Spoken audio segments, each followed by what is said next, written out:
Okay, so with regards to the Open Hand Foundation scam allegations, um, we're gonna watch the video from some ordinary gamers on the response to the completionist response. Let's get started. Ladies and gentlemen, yesterday, Gerard, also known as the Completionist, made a 20-minute response yesterday in response to the Open Hand Foundation situation, where he threatened a potential lawsuit against me. He questioned my reporting, my character, and made severely contradictory statements in this response alone. If you see me reading, it's because I actually have a full prepared script, because these are, again, incredibly serious situations, and I want to make sure that I explain our side, my side, to the best of my ability. So to understand, what I'm addressing is very serious, okay? This is not drama, this is not a joke, these are all very serious situations. Now, in this entire response that he made, he basically admitted that the organization held on to the donation money that they were raising over the course of the last several years. It wasn't okay, and they finally donated less than a month ago as of the upload of this video. During several recent IndieLand events, press interviews, and podcasts, I went on record saying where the money was going to, and that the Open Hand Foundation had worked with various organizations. You always went. At different points, the foundation had been in communication with or considered several of them, but it was not appropriate for me to make such statements when final actions had not yet been taken. The Open Hand Foundation's goal was to make a large impact by donating the money to the right place. And a lot of the conversations that were had you already failed from the beginning involved the funds not being restricted or came with extremely high administrative costs. Look, any way you say this, action needed to be taken. And to that point, I'm sorry. I'm disappointed that I was not more straightforward regarding the foundation's timeline for making donations. Every time I hear him say that sentence really gets to me, because it's like, what do you mean you weren't open about the timeline? Like, why do you even need to be? I don't know. Potentially implying donations were made when they had not yet been. It took too long for clear action to occur, and I apologize for all of this. Now, I've been pretty vocal about waiting for a response from Gerard, and while I understand legal matters often put a gag into your mouth during incredibly sensitive situations like this, they're supposed to, but he's just blabbering. Response yesterday in general, but I mean, Gerard's just like what I know about lawsuits. Don't talk. That's what I know. That's like the one rule, the first rule, and like I'm kind of surprised that he even made that video, you know? What was really wild to me was how some of the individuals, at least on Twitter, and again, I don't use Twitter as an intelligent metric, actually took this as a somewhat exonerating response, when it actually paints... He might have just bought some bots. It's possible, more contradictions but into the people light. do tend to do this. I know. My response to Gerard's response with receipts, something that I personally believe Gerard did not do at all in his video. I never saw one bank statement, never saw one evidence of money flow. It was an entire story of me just taking him at his word, which I will once again prove in this video that you cannot take Gerard at his word. He is proven to be somebody that is deceptive. So let me explain exactly how this works. Gerard provided receipts in his video, okay? If you look at the description to his... If you look carefully into the description, one thing you'll notice is it's mostly just links to the AFDD website, the IRS, and various definition websites when it comes to these specific donations, or I guess definitions of a restricted or an unrestricted donation, or how the IRS determines differences between private and public foundations. There are only 4 actual pieces of evidence provided by Gerard in these Google Drive links that are an autopsy report regarding his late mother, which honestly had no reason to come out. It had nothing to do with it. OHF termination of private status letter. You've got one letter that I guess, and who cares, to me looks like a continuance or something, which we'll get into, and an OHF audit letter by the IRS. So we're going to look into each 4 of these pieces of evidence and see just how much new information and clarification and transparency that they really provide. Good. I shouldn't jump ahead because I opened up this letter over here and I read this very carefully, okay? So this is from the Internal Revenue Service, where basically they have a dear applicant. The applicant is Open Hand Foundation. We've received your notification of intent to terminate your private foundation. So this is 2016. I thought he said it was, oh no, maybe he did say 2016. I thought he said it was 2014, maybe not. Under the IRC Section 507B1B, during the 60-month period listed at the top of the letter. That 60-month period is starting from January 1st, 2016, and it ends December 31st, 2020. So again, in this situation, we're going to read all of it because this video will be long, but I'm going to fill it with as many receipts and contradictions as I reasonably can. This letter could help resolve questions on your foundation status. Please keep it for your records. I wish we saw this letter more than 24 hours ago.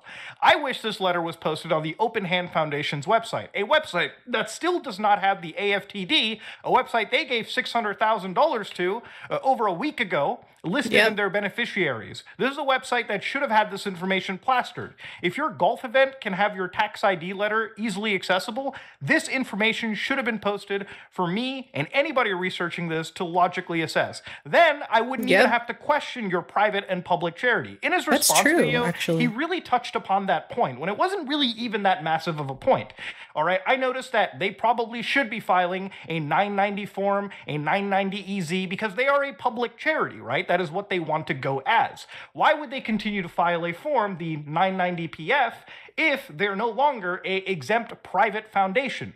And again, this letter, if I saw it, I would have just believed them. I would have been like, all right, it makes sense. You asked for a notice of change, and the IRS listened to it. They even said, based on your proposed activities and support, we agree you can terminate your private foundation status. Literally, you told them that you wanted to run Indieland, I assume, at a lot of these events, and they were like, sure, if that's how you want to run it, then you're not a private foundation.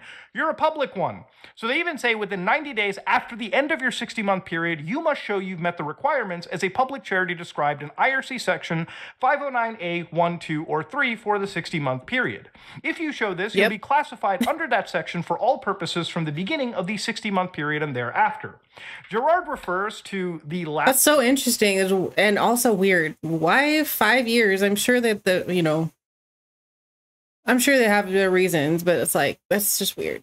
Section of this video this letter, where he writes, you're required to file Form 990 PF, Return of Private Foundation, or Section 4947A1 Trust, treated as private foundation until you complete your 60-month termination and are classified as a public charity. That's weird. In March of 2016, the IRS acknowledged the receipt for termination of private status and indicated to the Open Hand Foundation the necessary requirements the foundation must follow in order to comply with the IRS code. A copy of those notices are also down below with supporting IRS documentation. Further, based on the acknowledgement of the private status termination, the foundation was now required to operate like a public charity as described in the IRS code for a period of 60 months. However, the foundation was also instructed to continue to file as if it were a private foundation. Any possible issues pertaining to such filings can only be considered clerical errors and are in no way intended to be misleading, fraudulent, or criminal in any nature. Now, to understand, that's great, but that's not the biggest issue. I keep saying it. It's just over and over. It's like, this is just filler for the Open Hand Foundation, They have their documents on the golf website, but they don't have this on the Open Hand charity website. That's really stupid. That makes no sense. This just wasn't handled correctly. It was always going to be suspicious if anyone looked into it, which their tax documents are public. So of course somebody's going to be looking into it at some point. It's a charity. You're supposed to look into it, More questions supposed to make sure it's legit. If your period ended December 31st, 2020, when you looked at the years 2021 and again 2022, according to their public filings here, right? Wait. What Did that say private? Here is that this is still a 990 PF form. Private foundation. Again, according to the Internal Revenue Service, when you look at the annual filings and forms, why? I wish you put this link into your actual YouTube description. This would be important, Gerard. I feel like most people should be reading this. When you go to which form should I use? By going to this, they list numerous forms. The 990 PF, which is for private foundations, but importantly, the 990, the 990 EZ, and the 990N. Again, reading into who should file the Form 990. So one of the tips that the IRS has given, they're going tip crazy here. A public charity described under Section 170B1A4 that isn't within its initial 5 years of existence should first complete Part 2 or 3 of Schedule A, Form 990, to ensure that it continues to qualify as a public charity for the tax year.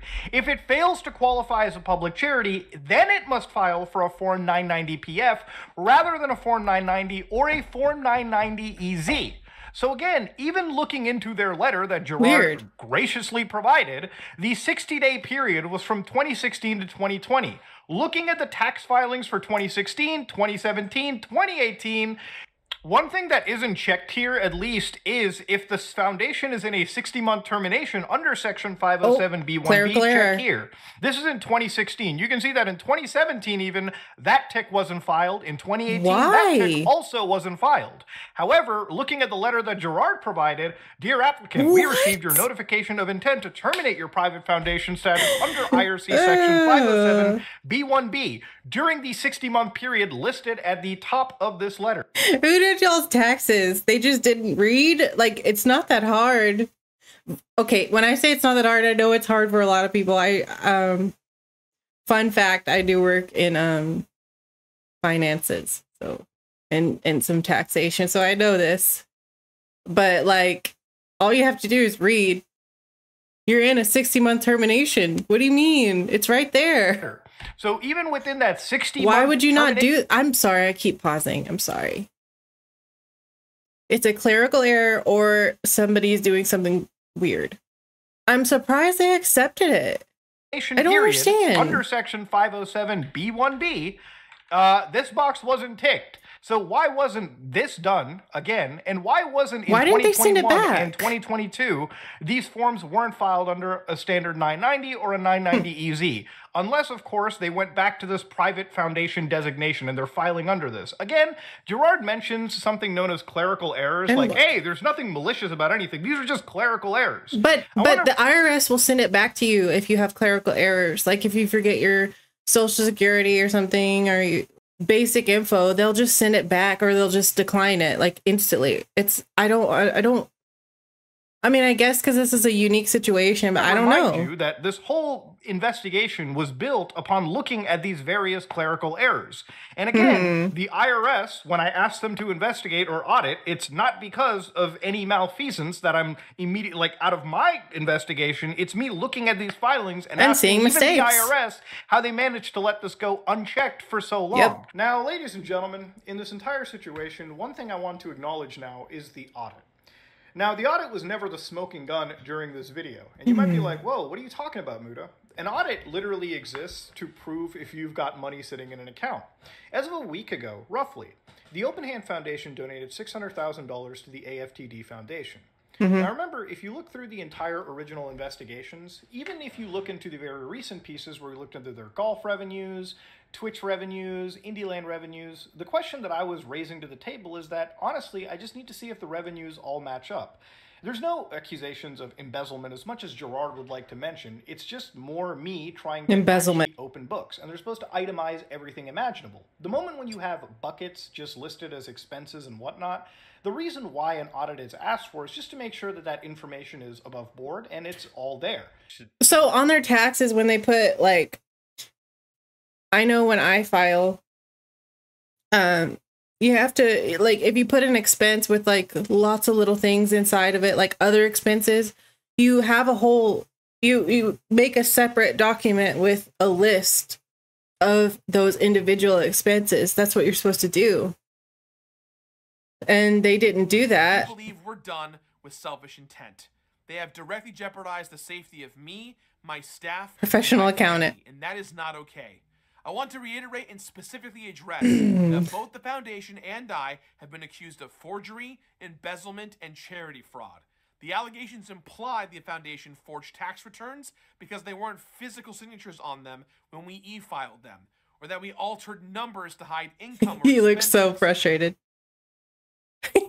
that holds weight, though. That part, the underreporting part, is there, like, the math didn't math. That was proven. That was proven. The math did not math for the prior years. I'm not talking about this year, because this year isn't finished. The return isn't filed yet for 23, because 23 is not over. We're talking about prior years. The math for prior years doesn't math based on reasonable assumptions made by calculating the price per admission for the golf tournament with related, like they showed the banner, and it was like the diamond level supporters or whatever. It's like $8,000. No cost X amount of dollars. There were this many of them, and like a fourth grader could have done the math and realized there's money missing. Yeah, it had the amount of people, I believe, when I from what I remember, I believe it had the amount of people who had contributed each tier. Yes, you haven't proven anything about the years where it can be proven with right. I mean, really, really solid. It's still, I say proven. There's very reasonable assumptions based on the information available. And after they donated $600,000, I am more inclined to believe that they could pass any audit from the DOJ or the IRS. But that doesn't exclude any of the charity fraud allegations whatsoever. And what I mean by that is the misleading statements that Gerard made throughout the course of media and on various podcasts. He briefly touches upon it during this entire response video. And he uses careful words like potentially misleading or I'm sorry, you guys felt potentially misleading. During several recent Indieland events, press interviews, and podcasts, I went on record saying where the money was going to and that the Open Hand Foundation had worked with various organizations. At different points, the foundation had been in communication with or considered several of them, but it was not appropriate for me to make such statements when final actions had not yet been taken. The Open Hand Foundation's goal was to make a large impact by donating the money to the right place. And a lot of the conversations that were had with various organizations involved the funds not being restricted or came with extremely high administrative costs. Look, anyway you say this... Like, what do you... I hate... Oh, I'm so sorry. I know we've already watched his video, but I just... I can't keep my mouth shut. Administrative costs. Okay, you're a charity. You want to donate. This is how it works. What are you going to do? Like, are you going to tell them where to put the money? Why wasn't that something you could have found out in 10 years? Why did you keep raising money? If you found out the administrative costs are so high, you should have just donated right then and not done this anymore. You know what I mean? Action needed to be taken. And to that point, I'm sorry. I'm disappointed that I was not more straightforward regarding the foundation's timeline for making donations, and that I made statements potentially implying donations were made when they had not yet been. Potentially implying. It took too long for clear action to occur, and I apologize for all of this. But such inaction was not done for any selfish or malicious reasons. I want to take this opportunity to apologize to any developers, publishers, content creators, and special guests who were involved with the various events. I'm also very sorry to this year's Indieland sponsor. Their team was incredibly supportive and were a great partner to work with. If you feel bad. Most importantly, you feel so bad. I want to apologize to anyone who ever donated over the years who felt they were wronged or led astray by any of this. Let's look at the actual statements once again, the statements that he never showed in his original video, and just see how potentially misleading those statements are. Brother and I started a foundation called the Open Hand Foundation that raises money for dementia research and treatment for organizations all over the world. We're soon going to be partnering up with the Alzheimer's Association, currently working with the University of San Francisco. And we're kind of one of their main funding support partners. Listen to him stutter. Going into all of this. And then I made statements potentially implying donations. You hear that stutter when he's... Not yet been. All bits, all donations, all super chats, all YouTube memberships, basically anything that's tied to donating or subscribing in a financial way to us is going to charity. We're not touching any of it. It's all going for a good cause. We're going to have a great weekend. We have a lot of games. And then I made statements potentially implying donations were made when they had not yet been. All the money goes to the Open Hand Foundation, an organization that we started in honor of my mom. And all that money goes to dementia research. We don't touch any of it. We just work with the people who do need the money. And I just can't keep my mouth shut. He said, we just work with people. No, we don't touch any of it. That is literally the opposite of what you did. And there are other streamers and other content creators who actually do that. I recently saw one who is raising money for a charity, but you go straight to that website. They don't get the money themselves. It goes straight to that website so you can donate directly to them. That's how it should work, to be honest. We help them do their thing. And then I made statements potentially implying donations were made when they had not yet been. We're raising money for dementia research in honor of my late mom, trying to help folks who've been impacted by dementia, working with organizations like USF, FTD Association of America, Alzheimer's Association of America, and so many more. And then I made statements potentially implying donations were made when they had not yet been. Do our own version of that every year. Look at all these poor people he brings on of games and now raise they're money involved. For charity. And so he was like, I wish we had a charity that we could donate to. And I was like, oh, I run my own charity called the Open Hand Foundation, and all the money that we aggregate. I started it when I was a young boy with my dad in honor of my mom who had dementia.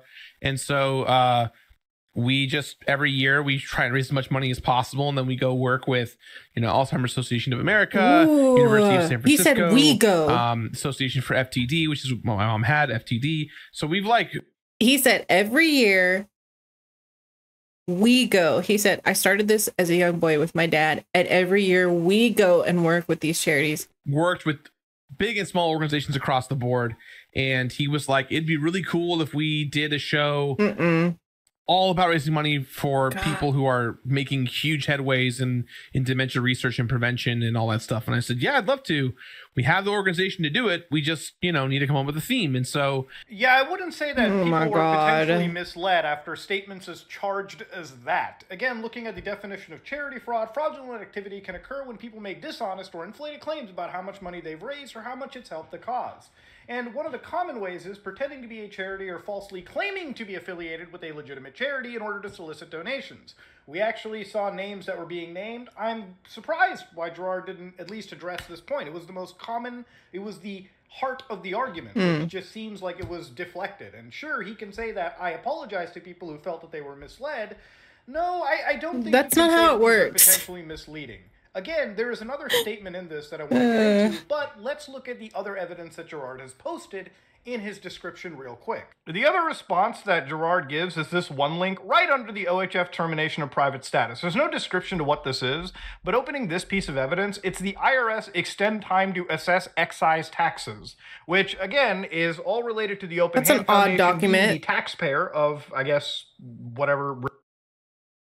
Also, this is 2008. Redacted area this is.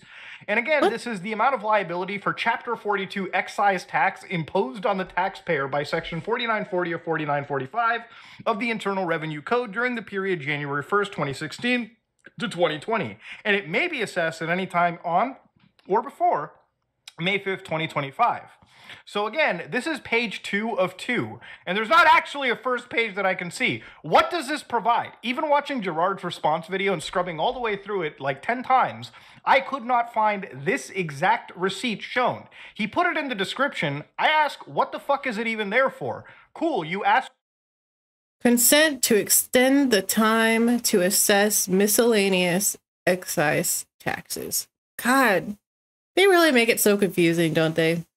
For a consent to extend the time to assess miscellaneous excise taxes. That's great. It seems like you filed some continuation. Again, what relevance does this have to the public-private charity? It just exists there to exist. Then, of course, he provided the last piece of evidence, which, again, from his end, is the OHF audit. So here you can read that they've gotten this audit stamped, and again, April 12, 2016. What's important is they're literally looking at tax periods ending December 31st, 2014. Dear Sir or Madam, based on our audit of the tax periods listed above, you continue to qualify for exemption from federal income tax under Section 501c3 of the IRC. What bearing this has to the question of the charitable foundation after 2014, it makes no sense. Exactly. Yeah, you were cool before 2014. 10 years ago. Acknowledge it because the IRS claims that based on their audit for the tax period, December 31st, 2014, that's when they ended assessing. You're good and gravy. And at the end of the day, even if they had a 2022 tax period ended, it would have absolutely quelled me personally when it comes to wondering about the money and the finances, because an audit literally just proves that the money was absolutely moved around properly. It would never actually address the main criticism, which is that the money was actually solicited through, I would say, misleading statements, actual misleading statements. And I've shown you an amalgamation of it. One of those misleading statements is actually so bad that we're going to assess it once more. He mentions that the statements that he was making in regards to the Indieland fundraiser, when he was up there talking about, yeah, we work with so-and-so organization, yeah, we're so-and-so's funding partner, these were potentially implying that donations had been made when they had not yet been. That is fucking legally speak, and that is you literally trying to downplay actual misleading claims, which is... Oh, guys, we're only 20 minutes into this video, but I just have so many thoughts. So 2014 is when they started with the golf tournament as well, right? So in 2016, they got an audit for 2014. It's just strange. And then in 2016, they also filed to become a public charity. I wonder if that's the reason. I don't know. It's weird. I don't know. We can't know what they were thinking at the time, but it's just like multiple things happening at once, you know? It's where we looked into charity fraud as a definition. Again, I want to reiterate, charity fraud, according to the legal match definition that I have over here, says that when someone takes advantage of a charitable or nonprofit organization for their own personal gain. Fraud is defined as intentional deception or misrepresentation made for personal gain. Defrauding a charity can be anything from falsely claiming to be a victim of a disaster in order to get money from a charity, or stealing donations from the collection tin. Fraudulent activity can also occur when the people make dishonest or inflated claims about how much money they've raised or how much it helps the cause. Some of the most common ways to commit charity fraud include pretending to be a charity or falsely claiming to be affiliated with a legitimate charity in order to solicit donations. Making false representations about the cause or the amount of money that will be donated to the cause. So again, if he was blatantly honest during Indieland about, yeah, we're not actually donating the money this fucking year to AFTD and a lot of these organizations, we're just kind of stockpiling this money up so we can make a big restricted donation later, there would be no fucking story, okay? The whole story exists because people were misled into believing that their money was going year over year to charity when it was really just fucking sitting in an account. That's the real story right there. That's where the money was handled poorly. That's what is the proof that Gerard is not only deceptive in this situation, but he's also a poor steward of the fucking donation money. Right? That's literally the actual crux of the argument. Now, I want to bring light into one specific statement that he made in particular that really hit me. Brother and I started a foundation called the Open Hand Foundation that raises money for dementia research and treatment for organizations all over the world. We're soon going to be partnering up with the Alzheimer's Association, currently working with the University of San Francisco, and we're kind of one of their main funding support partners going into all of this. So, currently working with the University of San Francisco, and we're one of the main funding partners for them, one of the main support partners. Think about the layers to that statement once again.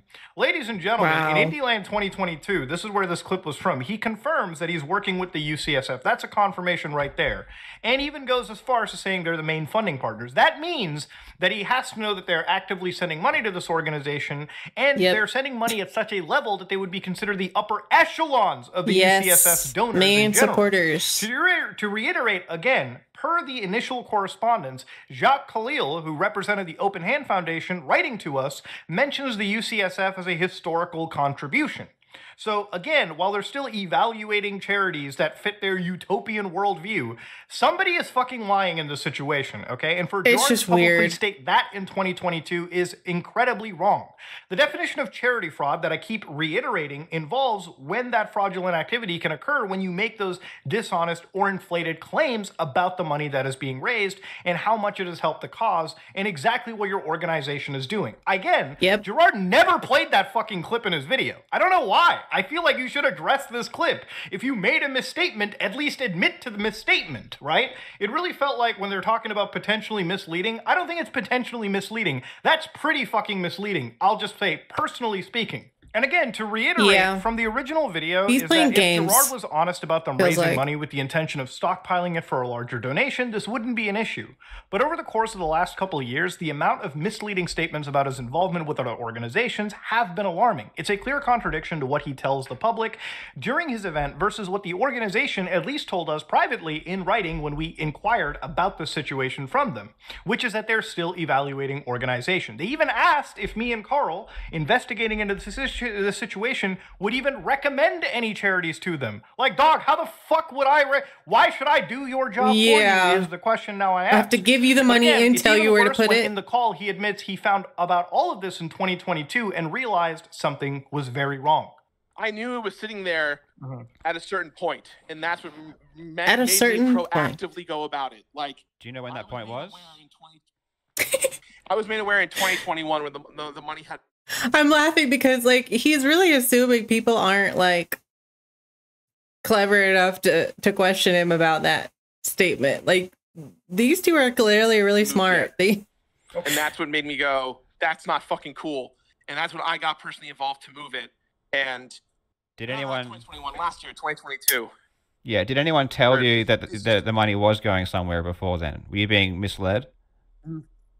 No. Backpedal. No one told me anything. I assumed that it was all going to a charity, and I assumed incorrectly.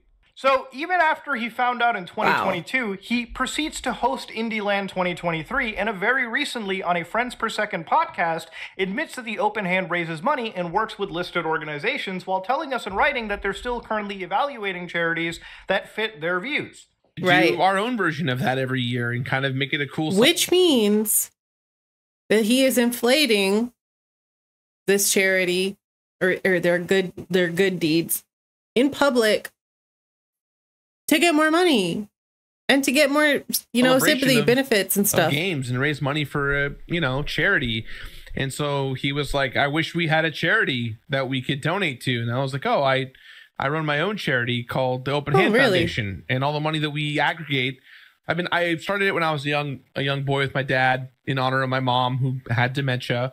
And so we just every year we try and raise as much money as possible, and then we go work with Alzheimer's Association of America, University of San Francisco, Association for FTD, which is what my mom had, FTD. So we've worked with big and small organizations across the board, and he was like, it'd be really cool if we did a show all about raising money for people who are making huge headways in dementia research and prevention and all that stuff. And I said, yeah, I'd love to. We have the organization to do it. We just, need to come up with a theme. And so this is what I don't understand. Why can't he respond to this exact clip even? This is well after around Indieland 2023, after he's found out about this mishandling of money, okay? The fact that the money hasn't been November going anywhere. Why does he continue to list actual names of these I didn't notice that. By and large, while behind the scenes, as of a month ago? He admitted. The actual written correspondence by Jacques Khalil literally came out and said to us that they were still evaluating charities, okay? Even Gerard admitted to us, I'm looking as forward as donating this money as soon as I can. I find that so weird. Even if he didn't know, why wouldn't... It's his brother, right? Why wouldn't his brother mention, hey, these well, did he know that they were from YouTube or whatever? Why wouldn't they have a little meeting on this? Literally am about to donate all this money today, and prior to that, earlier this week and the week before, and I've just been sitting here crippled trying to figure out the best way to handle this, because I felt like if I donated the money and then you guys emailed me, it'd be a situation of, well, he's trying to hide it. and he's admitting guilt by doing that. Yes. And I never felt that way. Which is true. I'm sorry. I understand completely that you guys could easily argue that, and it would just you had make long me enough. look more like a scumbag. So in this response, despite Gerard and and then his a team month chalking later, up these clerical errors, and he even was if they're still financially and legally in the right, somehow he just still steps away from the organization's board. And he says that if Indieland goes forward, he's taken away the charity component, as he clearly should. Gerard has been shown as a poor steward of the money that has been donated by his fans, and he has no reality being near a charity. Then he, in this video, mentions the point of electronic signatures as if that was a massive point in the original videos anyways. It wasn't. And why they don't have to be present like signatures on an electronic filing, and it makes sense. That's not even a damning accusation that was made, at least as far as my reporting had went. So I fail to see the relevance of why he made such a huge deal of it here. Now, in his entire response, he does claim that he was working with charities and organizing, and they were in correspondence to discuss charities. And even in a discussion with us on a clip, he was, in fact, in communication. He wanted these charities to show up and, basically at the event and discuss themselves and the relation to the open hand. I mean, just listen to this. For us, it's like when you say that you've been in talks with these organizations, what do you mean, like, in talks? Is it like a long-term partnership? Couldn't you, like, have written them a check right there and then for this specific year and then year after year, like the money comes in and out? Yeah, the idea was we wanted to donate the money to an organization so that they could send a representative or someone from their organization to come forward and talk about all the good that we've done working with them and making them like the new benefactor that we've been looking for, or multiple benefactors, depending on the amount. So he wanted a representative to come and help with their PR because they donated. It just sounds scummy, you know what I'm saying? Of money that was donated. So if he has this correspondence, please produce the email receipts, right? At the end of the day, he made this response video that was apparently possessed with all these receipts, if I'm to believe people on Twitter. And in reality, there are 4 pieces of evidence that he put in the description. He never showed a single email chain in his video that proves that he was in communication with these organizations. That's true. All you needed to shut me and Carl up, or anybody that was accusing you. Just show the fucking receipts. You know why we showed the calls and our correspondence with the Open Hand Foundation, the emails, the written statements in our previous videos? It's because without receipts, our claims have no validity. You cannot take what I say at surface value. If I don't provide receipts, you, as a viewer, should question me on any statement that I make. That's just logical. Again, for Gerard to make this video without providing any of these receipts and downplaying the misleading statements that he made is so fucking legally, like, it's just legalese at this point. Again, if you had evidence of your discussions with these organizations, please present an email correspondence with these organizations. Right. So then he mentions the unrestricted, restricted donation types, which, again, we were mentioning throughout the course of this investigation, especially towards after the first initial video. So he mentions the difference between donation types, how restricted donations typically are going towards specific causes in a charity versus unrestricted donations that the charity, when you give it to them, are fully allowed to take, whatever, they're fully allowed to allocate that money wherever it goes. So why didn't he mention in his own video, again, let me play it, when he says that his foundation raised funds in an unrestricted manner with the intention to restrict donations? The Open Hand Foundation raised funds in an unrestricted manner with the intention to restrict a larger donation towards dementia research. Larger restricted donations ensure clear measures and direction, but can take time. So again, why didn't you just say that in any public event? If you found out things were wrong in 2022, why didn't in Indieland 2023 did you make a public statement that said, yeah, guys, the money that I thought was being sent, it's actually still with us, but we are actually planning to send it in a restricted donation. And we did that on purpose. He never said that. He never said we did that on purpose. They didn't have a disclaimer on their website. So we just need to raise more money, and then we can send it all as one lump sum and do some serious change and move the needle, quote unquote. Why did you not just say that? If you were honest, we wouldn't have a story to cover. The fact that this wasn't relayed, and you still mentioned charities as of weeks ago, you still mentioned these charities when you were still evaluating them to us in writing, is clear misstatements to the public. You should have been very forthcoming about all of this. And again, Why is it that you're so cool talking about this in your response video when literally about a month ago, if you go back to our Discord call together, all three of us, you said, that's not fucking cool when you found out about this situation. And it's wild that he would get on a call with these two who are accusing it. That, like, seriously, that's a serious accusation, and you're going to get on a call with them when you know they're going to be asking these questions.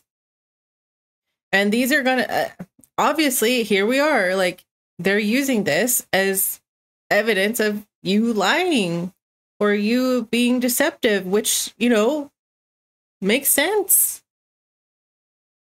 It's wild. No lawyer would have told him to speak to them like that. But at the same time, I guess it's good. You know, they're doing good things anyways. You got personally involved to move it. I knew it was sitting there at a certain point, and that's what made me proactively go about it. Like, do you know when that point was? I was made aware in 2021 when the money hadn't moved yet. 2021. And that's what made me go, that's not fucking cool. And that's when I got personally involved to move it. And did anyone 2021 last year, 2022. Yeah, did anyone tell you that the money was going somewhere before then? Were you being misled? No. No one told me anything. I love that part. Going to a charity, and because he's like, wait, I can't blame my family. Oh crap! I assumed incorrectly. Again, if this was the intention to have a mass restricted donation, why not just tell us in the call? Either you lied to us then, or you're lying to us now. And what about this point where you wanted somebody to come out and talk up your event as well, too? It doesn't sound like that's part of a restricted donation. It sounds like you were looking for a partnership where I guess you were both benefiting each other from a public relations standpoint.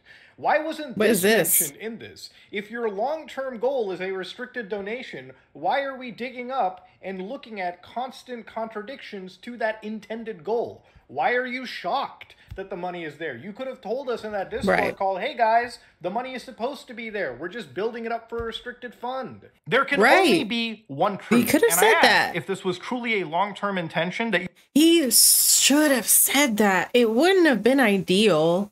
It would have still been annoying, but at least it's clear and it like relatively makes sense. Like going on this whole PR thing of like saying you've worked with them and you're currently working and you're the main benefactor is so deceptive. You should have calmly relayed to us in a Discord call that we had, and this would have easily quelled me. Instead, you chose to tell me... I disagree. I don't think that it would have, because after 10 years, and he had said that if he had said that on a Discord call, I would still be here like, wait a minute. Every year you talk about working directly with these charities and you haven't. It still wouldn't have been satisfactory.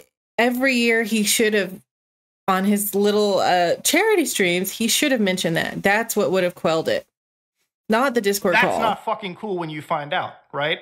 And also, I just want to ask about the full call itself. I don't have any issues releasing this full call. If Gerard is okay and Carl are okay consenting to releasing this call in full, I personally don't care. This call should be out if these people feel comfortable.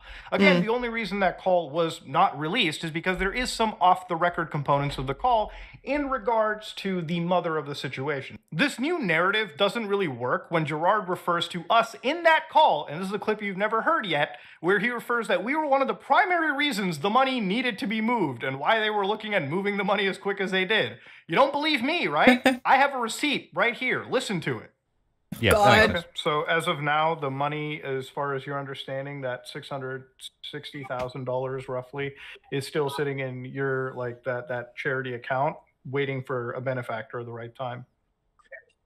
I mean, as of this week, we've been having conversations about moving it as early as today or tomorrow, just because the pressure I got from you guys. If I'm being quite honest.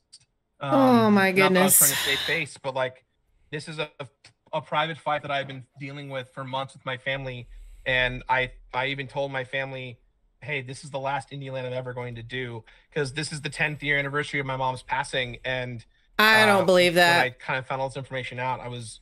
What I mean is, we can't know if that's true.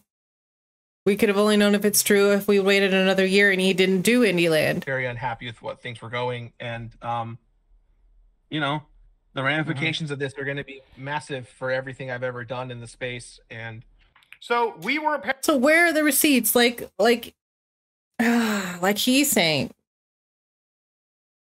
where are the receipts? You didn't have any texts. Did you all just speak in person? Y'all didn't yell at each other over text. I mean, maybe he wouldn't want to sell out his family. He could block out the names and everything, but like, it's just hearsay that they had an argument. They've been arguing for months about it. Like, what do you mean you've been arguing for months? One of the main reasons, and there was a private fight with the dad and the family. If the money was always intended to be restricted, why the fuck would you not relay this to any of us in that call, all right? I would have probably believed you and said, it's probably a restricted donation. Well, you should probably have been more forthcoming about that to the public.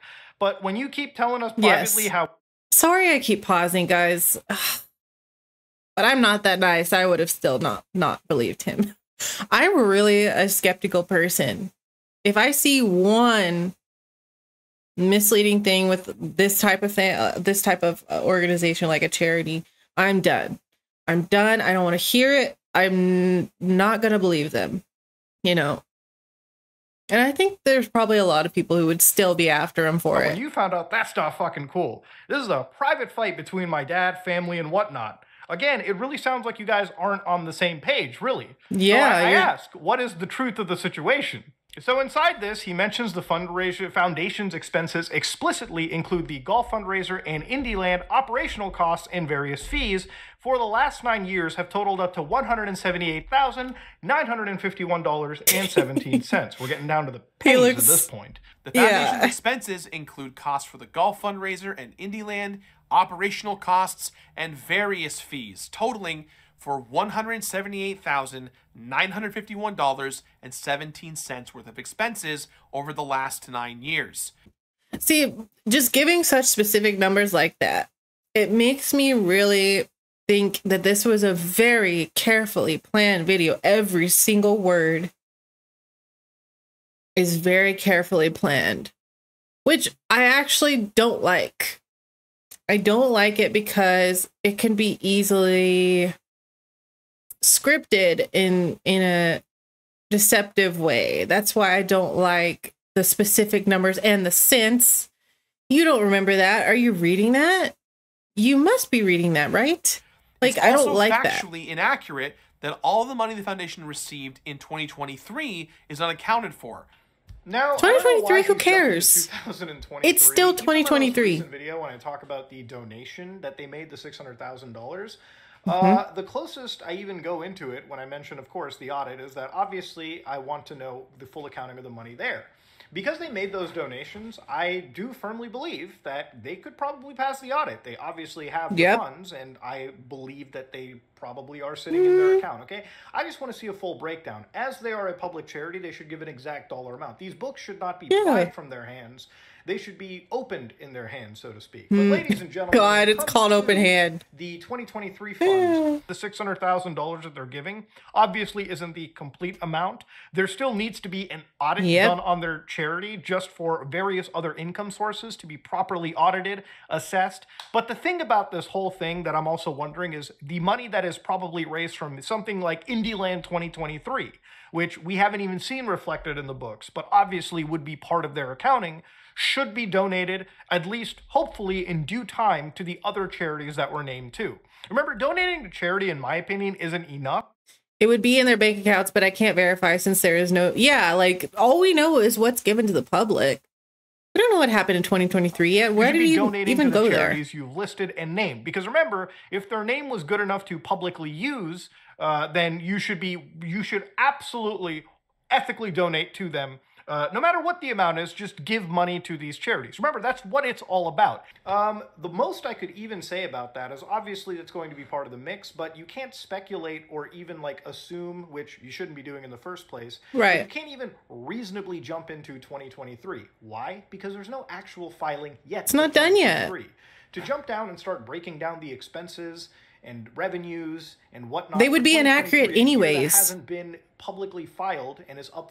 Not even just filed, the year hasn't ended. it's not accurate. If I start filing the taxes, my personal taxes, they're going to be off because it's still a couple weeks left for the year. That doesn't make any sense. For the public record is just something that would be blatantly wild speculation, which is why jumping into that was pointless. There's plenty of information from 2014 to 2022 that you can reasonably assess and, you know, come to reasonable conclusions. I don't know why Gerard is jumping to 2023. It might be just the fact that this is a complicated business situation. But again, why not? I don't know. The focus of 2019, 2021, I don't know. There's just too many things that seem very cleverly put together in his words. And it's like, I don't like saying, oh, well, they didn't know what they were doing, but also it's very cleverly worded and very crafted very carefully. That doesn't make sense to me. I feel like it's all very planned. It can't be one or the other. You know what I'm saying? He can't be like a bumbling fool and also be very crafty and clever with all these things he's putting out to the world. Like that doesn't make sense to me. I don't like accusing a very crafty person of being dumb. Yeah. 2022, where, you know, the actual assessments, at least by your accusers, as you claim, is actually being made.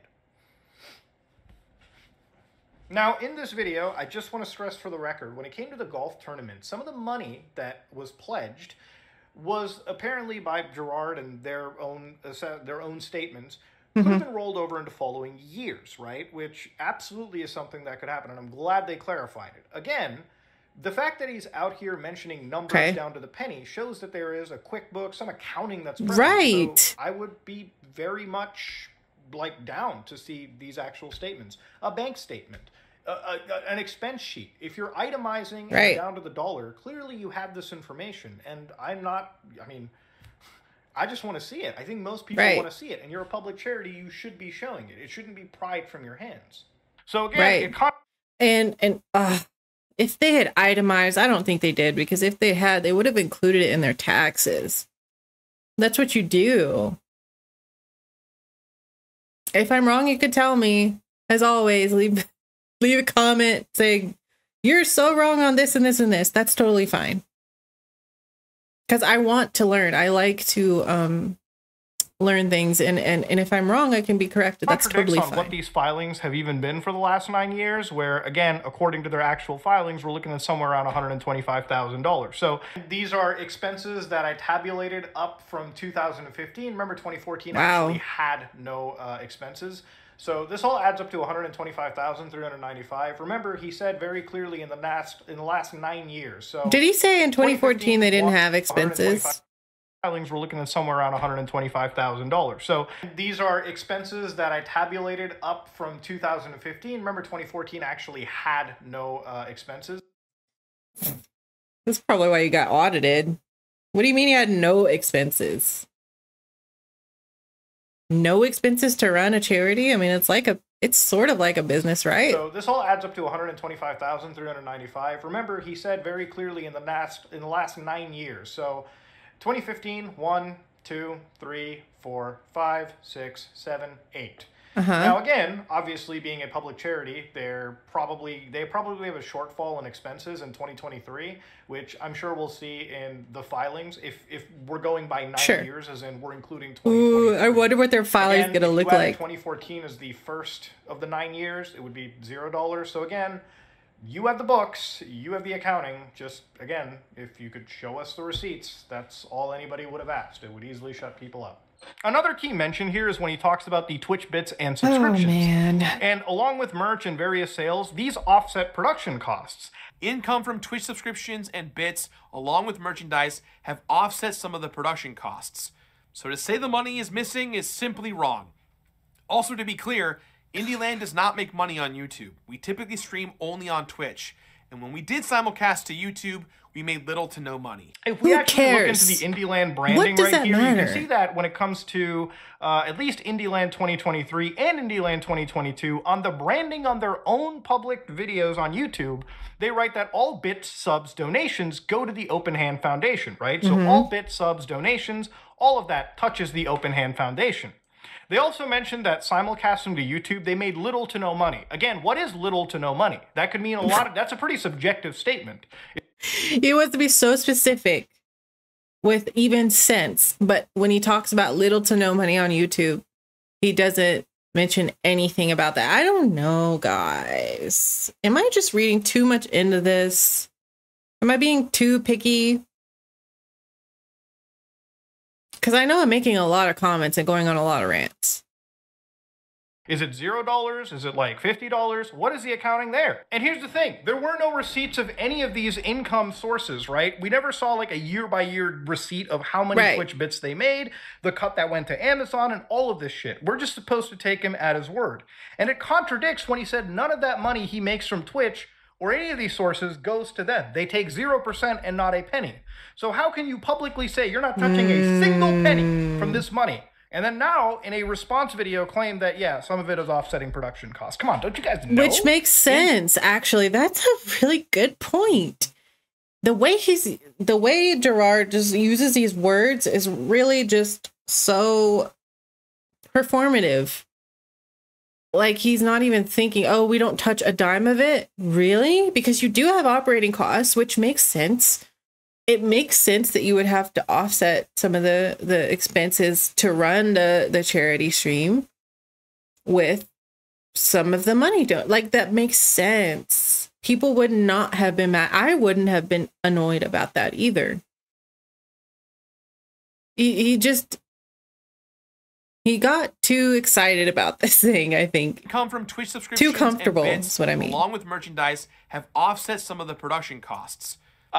All bits, all donations, all super chats, all YouTube memberships, basically anything that's tied to donating or subscribing in a financial way to us is going to charity. We're not touching any of it. It's all going for a good cause. We're going to have a great weekend. We have a lot of games. He then brings up the golf. I'm so sorry, guys. I keep pausing. He keeps, every time he says something that I think is weird, he starts to say, and, you know? It's almost like he subconsciously realizes it. Tournament and plays a portion of that Carl's it's deceptive. Video. He doesn't play a portion from my video in specific when I delve into the years of 2019, 2021, and 2022, where I skip 2020 because the golf tournament doesn't occur, because it shows up in various photo streams for every other year but 2020, which is most likely due to the fact that COVID lockdown, especially in California, prevented people from coming together. So you can excuse 2020. So he mentions the accuser's alleged money is missing, but he claims the books reconcile this. And the accusations are a result of bad math, quote unquote. So speaking for myself, when I was assessing their charity, I actually gave tons of leeways to them in factoring in processing fees and basically lowballing as much as I absolutely could. I didn't decide to make any statements of fact in that entire assessment. I was just looking at 4 pillars of revenue sources, right? Which again, was a topic of real contention publicly after Gerard's video came out. So to understand, my point is that reasonably, I was just seeing if the revenue listed on the Open Hand Foundation's public tax filings was absolutely 100% definitive. So I had 4 income sources, right? The Tiltify donation, which goes right from Tiltify to the Open Hand Foundation. I don't blame him either, because at the same time, how are you supposed to know if it's not itemized and it's just like a number? So how are you supposed to really add it all up? That's the point of itemizing and showing each expense and each, you know what I mean? It's like, how is anybody supposed to know where the money went? The grants from Jamie Lee Curtis, or how much possible was from where? Of money that, again, looking at their own goddamn branding from 2022 and 2023, all bit subs and donations go to the Open Hand Foundation. So yes, they are all getting sent to the Open Hand Foundation, and they should be shown as revenue. Again, then I also looked into the golf revenue, and what the mismatch I found was when I added the Tiltify and the Jamie Lee Curtis, the amount of money that could reasonably be given as a leeway to the golf, revenues and the Twitch, YouTube revenues, that seemed a bit suspicious to me. Now, this is a key point that Gerard can use to provide the books and shut any speculation or any assumptions out completely. Remember, if anybody has the hardline proof for the books, it's him, and he can provide those receipts. So in this video, he claims the 2019 Indian Land net proceeds were $82,409.19. The 2019 Indian Land's net proceeds were $82,409.19. Now, the information we used was... Where the heck did the captions go? It's weird. Was $109,418, which are the 2019 preliminary total earnings. Again, if you want to get into the definition of preliminary net income or preliminary earnings, it's a term used to refer to the total expected net income of a business and organization before any final adjustments are made. Now, again, if you had this number, $82,409.19, you clearly have it. Why don't you show us an actual accounting of it? Why don't you show us the actual receipt on the video? Right. He doesn't. He just gives us a number and expects me to just reasonably believe it. Which, again, looking at all of the misstatements he's made, how am I reasonably supposed to take anything this man says as gospel? And again, why wasn't this posted at all? Again, I tried to look up this number, $82,409.19, just to see if Indieland actually amended this and made another public post about the 2019 earnings. I seriously couldn't find any actual post about Indieland 2019 and $82,409. So again, why wasn't this updated? Again, if you have the numbers, please show the exact receipt of it. Then he also mentions the revenue from the golf tournament is $31,371.55. And when combined with $31,371.55 in revenue from the golf tournament and $10,000 from a direct supporter, it adds up to $123,780.74. Again, if you have the revenue for it, please provide a receipt. He doesn't provide anything on the screen or in the description of the video. Like, I feel like I need to take notes. You know what I'm saying? It's like I'm in class. Like, I need to take notes on what he's saying because we're not going to be able to understand. He's just throwing out numbers, you know. We're not going to. So anybody that says, but Muda, there's a lot of receipts here. Where the fuck are they? Are they in the room with me? I can't see them. How can anybody say that he provided a tangible receipt when he doesn't show anything on the screen, when it doesn't show anything linked in the description below? It literally requires you to take this man's word, which over the course of this whole investigation has shown you been the issue. Anything but take his word without actual receipts. And again, I try to use as many sources that I can to reasonably deduce these revenue sources. Like I said, when I looked at their 2022-2023 Indieland and saw all BitSubs donations go to the Open Hand Foundation, it wasn't me mistakenly assuming that things should be reflected on its revenue. I really did attempt my very best at trying to identify the possible revenue sources for that lowballed math that I did. Yeah, it would be impossible. Math, but again, I am lowballing based on what he said. Bad math. I can't believe he said bad math when it's not there. How are you supposed to be able to go to somebody else's organization and figure out their revenues like without a list? I mean, there's not even a list. Like, I can understand, but bad math, no. But I can reasonably deduce. I'm not trying to claim that you embezzled. He's using the E word a whole lot over here. I'm not claiming that you're embezzling millions of dollars. That's a very serious claim to be making. But I am reasonably suspicious about the reported revenues. And that's something that can easily be rectified had you provided a receipt, which, according to this video in general, he has not provided any tangible receipt for that at all. It's totally fine to be like skeptical or concerned about where charity is donating money or raising what it's raising money for. It is, in fact, I would say it's required. We need to be questioning charities, and because there's charity fraud, obviously. It's like, why are you mad about being questioned? Oh, is it because you did something wrong? Maybe. He should have, in my opinion. So throughout this, when he mentions the $125,000 administration costs, he uses the word embezzlement again. I never claimed that word, and throughout this entire investigation, he constantly keeps using the E word in this situation. If anything, I looked at the expense buckets in those filings and questioned why they're just buckets. What he did in this video is actually start itemizing expenses. As for what the costs are to run an event like this, There are event organizers, venue expenses, crafts and catering, event dinners, support staff, production equipment, rentals, event-branded merchandise, security, insurance, and so wait a minute. He was mad about administrative costs that it would take to donate the money, but they made sure to charge all the administrative costs when they took the money. I just think it's funny, which obviously I understand. Administrative costs have to happen, but he can't complain about an organization doing it, but also him doing it, or their organization doing it. That's how it works.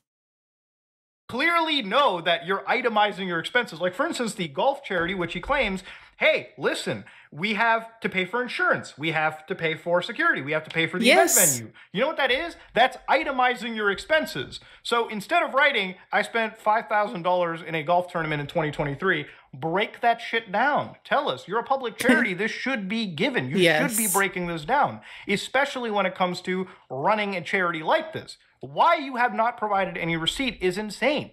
So throughout this investigation, too, he claims that it's because not illegal they don't have to hold funds. And no one claimed that it's actually illegal to hold funds. What the claim here is you never made it readily apparent that you were stockpiling for a restricted donation. Yes. Clearly to the audience you were soliciting these public donations from. Had you done this, there would be no story.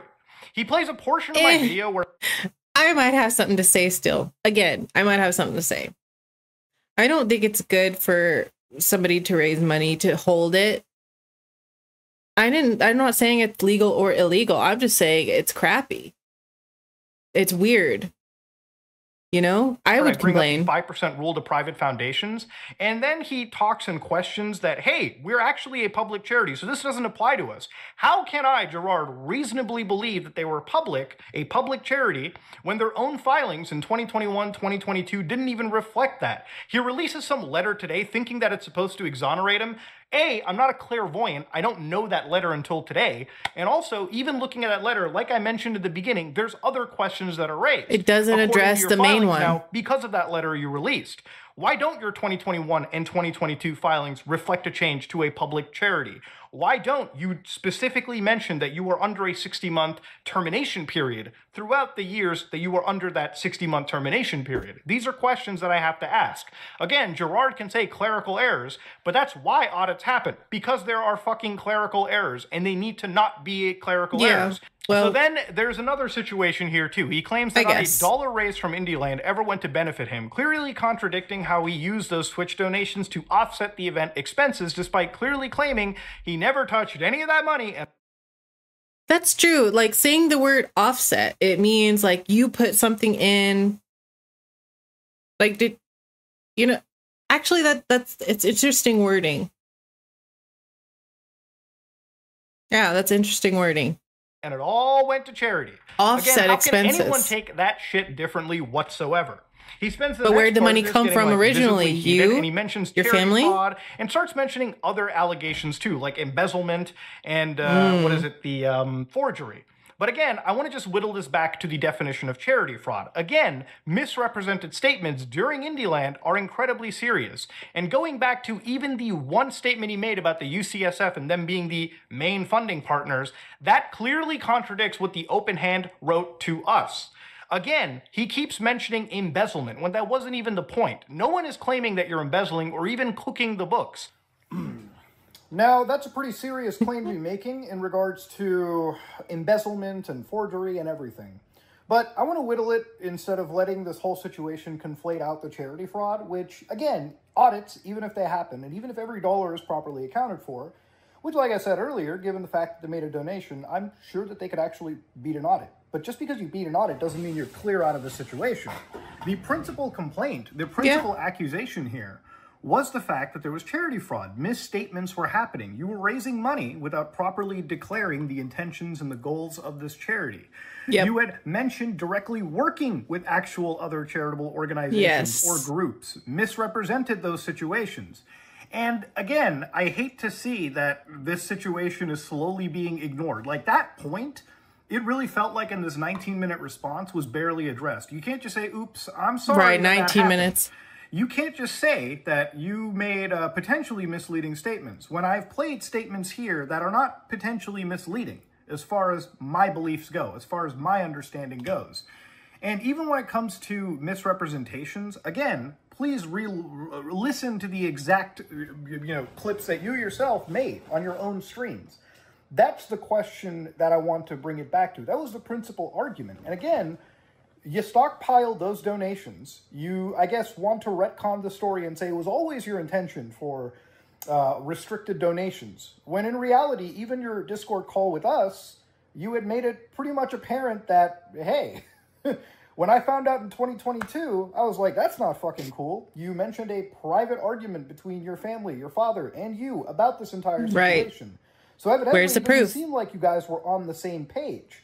But even beyond all of it, the principal reason for why this money appears to be donated, and one of the principal reasons, not the entire reason, because of y'all. We applied a lot of pressure, as you mentioned in the call. Me and Carl specifically, who first sent a letter to your organization, lit a fire under your guys' ass. Yep. And at the end of the day, look, I don't care if I'm like a villain or you want to paint me as a villain or a bad guy because I looked into this situation. You can fucking puff your chest out all you want. But if being the bad guy means putting somebody like you to task and making sure that this donation even happened in the first place, and now good for you, by the way, from Alzheimer's finally have some extra gas in the tank to fight the debilitating condition that they have, then I guess if that makes me the bad guy, goddamn, I guess I'm the bad guy. I mean, it doesn't really rip away sleep from me. And at the end of the day, when it comes to this entire situation of potential litigation, which again, a lot of people have said that there's a lawsuit. Look, it's America. You can sue God if you wanted to, okay? It's the land of the lawsuit. And there's no perfect time to ever get sued. Nobody likes getting sued. Nobody likes suing. But the thing about lawsuits is, obviously, he was saying that the family is looking into it. I don't know what the future for that is. Can't believe he said that. Charity fraud is the principal argument that we wanted to see addressed, and we failed to see properly addressed in this situation. You can't just put a Band-Aid on it and say, ooh, oopsie, and deflect and mention irrelevant points at the end of the day. Because this response that he made wasn't filled with crazy receipts. A lot of the people on the internet that were like, wow, there's so many fucking receipts in this. Watch the whole video again. Please show me where the receipts are. Where did you see a bank statement? Where did you see any evidence of money flow? In fact, even looking in the description, tell me how many of those pieces of evidence really actually move the needle and exonerate him in this entire situation of making misleading statements. You know, accusing anybody of slander. There's no malicious intent over here. We wanted to make sure the money was donated to the right place. And at the end of the day, it seems like the money is donated to the right place. Yes. Should misleading statements have been made? No. Right. That's it, ladies and gentlemen. This is me, Mudahar, and I'm out. Oh my goodness, you guys. What a video. I got so heated. I'm sorry if that bothered anyone, or good for them. Because Gerard directly said that because of you guys, we rushed to donate. And that's the important thing, that the money got donated. It can help some people, you know, with Alzheimer's or dementia, which it's so sad that it had to wait this long, because I always feel like there is a rush to help with dementia and Alzheimer's. It's a horrible, debilitating issue, both of those things, you know. The important thing is the money got donated. $600,000 got donated. That's great, and it's because of you two. I think Gerard was very crafty in his response video, and just threatening to sue Mudahar and Carl. It just makes me really angry. It's like, for what? Questioning you? This is the real world. This isn't the stream. This isn't Twitch. This isn't YouTube. You know, like, you know what I'm saying? It's like, this is real life legal stuff. And I feel like people should be able to question a charity. Where's the money going? What is every single receipt that you have? What are your itemized, you know, expenses? That's it. It's simple. I find it kind of sad, actually. I feel a little bit like it's gross. It feels uncomfortable. And seeing all those people he involved as well in his stream, or in all his streams, and, you know, they all looked very enthusiastic and happy to be there. At the end of the day, the claims he made were deceptive. They were. Because he just talked and blabbered on his charity stream, and they were not accurate claims that he was making. So that's the truth. That's what we can say is the truth. He kept making multiple different claims, you know. Anyways, those are my thoughts. If y'all want to go watch this video, I'll leave it in the description. I think he did a great job. He showed a ton of evidence, a ton of receipts. I know Carl responded as well. I haven't watched it, of course. I might watch it and also react to that too, because I do want to see what he has to say. Because we've watched the first two, why not watch the next one? But yeah, I will see y'all in that video or whatever else is next.